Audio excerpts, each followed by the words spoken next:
يا أهلا أهلا أهلا بيكم. ازيكم عاملين ايه؟ وحشتوني وبتوحشوني ودايما هتوحشوني. انا النهارده عندي تصوير في الدلتا. تمام. فقلت فرصه كده وانا بصور في الكافيتيريا اتكلم معاكم كلمتين. حلقه ان شاء الله هتنزل يوتيوب هنزلها لكم على الصفحه. ما علينا. كلمتين. راعوا الخواطر. التقدير فظيع.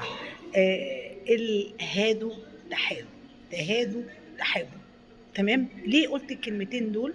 النهارده في شيف سوري اسمه خالد الاصفر، جزاه الله خير. كلمني وقال لي يا شيف عزه، عملت لك لوحه شرف جميله جدا، تميز علشان انتي بتجبري الخواطر وما بتسيبيش حد في الجروب الا يعني بتفرحيه، واحنا قلنا لازم نفرحك الشيفات السوريين.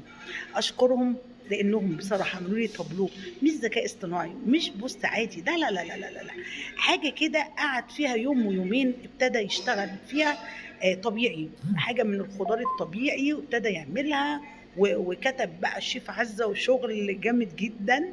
مش مهم اتعمل ايه، المهم ان هو كبر بخاطري، قدرني، عطاني هديه لذيذه بسيطه.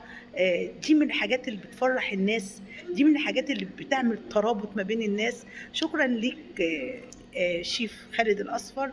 هنزل لكم التابلو ان شاء الله لان انا مبسوطه بيه قوي، فقلت اقول لكم احلى حاجه عباده جبر الخواطر، يا ريت كلنا نمشي بيها.